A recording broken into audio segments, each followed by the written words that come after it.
ત્યારે આ ચર્ચામાં જેમ ફાઇનાન્શિયલ સર્વિસીસના તેજસ શાહ જોડાઈ ગયા છે. તેજસજી, સ્વાગત છે.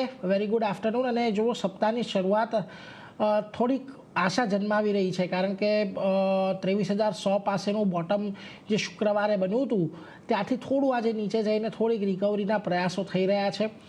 તમારો રિપોર્ટ્સ પણ આજે સવારે વાંચ્યા, અહીંયાથી કોઈ બહુ મોટી તેજીના સંકેતો નથી, કોઈ રિવર્સલના સંકેતો નથી. કઈ રીતે તમે અત્યારે નિફ્ટીને જોઈ રહ્યા છો?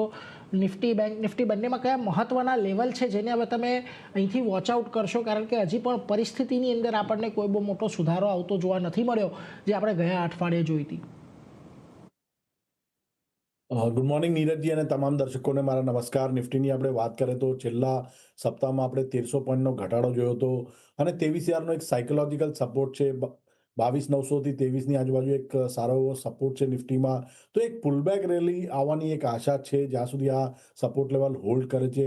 બેંક નિફ્ટીની વાત કરીએ તો 53,500નું બી એક મેક ઓર બ્રેક સપોર્ટ લેવલ છે. આપણે જોયું હતું કે 53,500નો એક બોટમ બન્યો હતો સપ્ટેમ્બર 2025માં. તો ઓલમોસ્ટ સિમિલર બોટમ બનાવ્યો છે બેંક નિફ્ટીએ ફ્રાઈડેના સત્રમાં, અને આજે બી એક નવો લોઅર લો તો બન્યો જ છે ડેલી ચાર્ટ પર.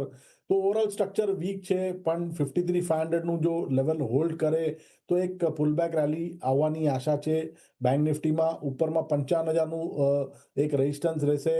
અને નિફ્ટીની વાત કરીએ તો નિફ્ટીમાં જે હર્ડલ છે એ 23,500ની આજુબાજુ છે. તો 23,500 આવે તો ફરીથી શોર્ટ પોઝિશન ઇનિશિયેટ કરી શકાય છે from a positional perspective. But ઇન્ટ્રાડેની વાત કરીએ તો મને લાગે છે જ્યાં સુધી 23,000 હોલ્ડ કરે છે ત્યાં સુધી એકવાર પુલબેક રેલી આવવાની આશા છે નિફ્ટીમાં.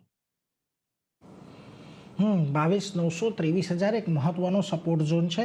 એટલે જ્યાં સુધી 23,000 આજના દિવસમાં હોલ્ડ છે ત્યાં સુધી થોડીક રિકવરીની આશા. ઉપરમાં 23,500 આવે ત્યારે ફરી પાછા એક વખત આપણે શોર્ટની પોઝિશન બનાવવાની છે. અત્યારે નહીં, થોડુંક વેઇટ એન્ડ વોચ કરવાનું છે. આજના દિવસે ધ્યાન રાખીશું. બેંક નિફ્ટીમાં 53,500ના એક મહત્વના સપોર્ટને ધ્યાનમાં રાખવાના છે, એટલે એના પર પણ એક નજર રહેશે.